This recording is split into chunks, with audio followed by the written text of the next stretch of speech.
All my beloved friends and family. It's me, SoFonda LeFey, Dowager Maven, Chanteuse, Evocateur, Invocateur, Provocateur, everyone's favorite nonconformist aunt. And for those of you who don't give a damn who I am, well, everyone makes mistakes, darlings. Now let me ask you, don't you love how peaceful it is these last 4 months not to have to endure a daily twit storm? I have to say, one good thing about the pandemic, it gave me a reason not to show up at all those Washington functions I usually am requested to attend. Oh, truth to tell, I always enjoyed those parties. Right up until the 2017 inauguration. I'd met the enfant terrible Trump years before. And let me tell you, the only involvement I planned in having in his Shanghai ascension was a very long conversation convincing Miss Hillary not to wear her tangerine pantsuit. Well, Butch thinks that some of you may not have heard this tired old story, and he thinks I should tell it again. He does give amazingly astute advice for a husband. Oh, so do get comfortable. Well, it happens. I got a frantic call from Michelle en route to Palm Springs for vacation after those sad inaugural ceremonies in Washington. Well, it seems when vacating the capital, she had forgotten her cherished family recipe book left with the White House executive chef, a gourmet who regularly satisfies heads of state, but evidently can't hold a candle to First Grandma Marion's cheesy mac and cheese. If I would just attend the Liberty inaugural ball, an aide would have it on hand, and I could please pick it up for her. Well, one can't very well say no to a sainted angel like Mrs. Obama. I'm devoted. And besides, I was still trying to make amends for dripping barbecue onto the Oscar de la Renta that she had loaned me for Nathan Lane's after Tony party. Very well, I said, darling, I will go, but this clears all debts. So, there I was at the ball, trying to stay awake during the entertainment. The theme was typically and traditionally American. And right after Mr. Trump's first choices, Andre Bocelli, who is Italian, and Sir Elton John, who is British, refused the invitation. Somehow Trump managed to get Mr. Michael Flatley's Irish step dancers. How very traditionally American. So true, since Mr. Flatley is actually from Chicago.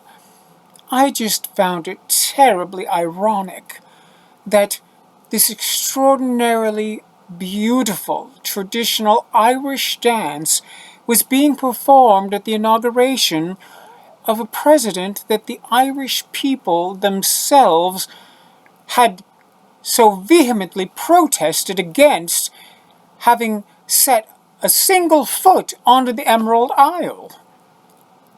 Let's face it, the Irish people just hated.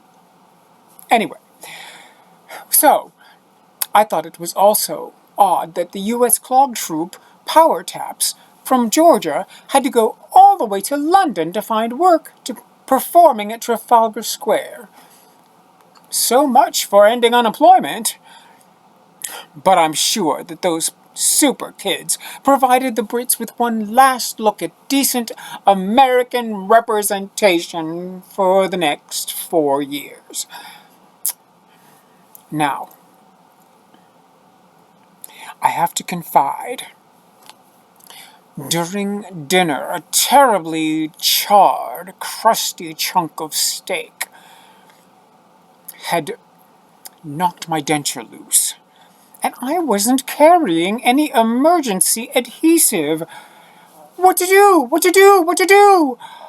So I took a deep breath and put on my MacGyver hat, and I looked around and noticed that, of course, the dinner was hardly gourmet. Shall we say the menu was lowbrow trump, and so, of course, there were cans of spray cheese on the hors d'oeuvres table.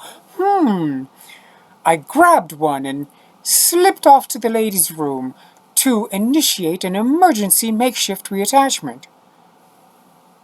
It was a little gooey, but I thought it would do if I kept my mouth closed except for smiling the rest of the evening and took my leave early. Well, it wasn't like I was waiting around for some powerhouse like Garth Brooks to perform, was it, right?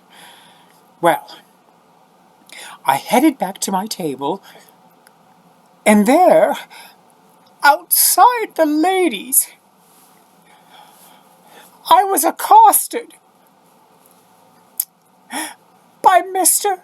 45 himself, and he began to grope upon my person for a feline, if you know what I mean.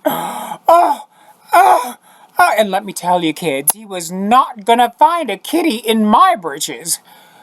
I started to scream, and my denture let loose, and I spit a great gout of orange spray cheese right onto his cheek. At least I thought it landed on his cheek. I had to look twice. The color matched so well I could hardly see it.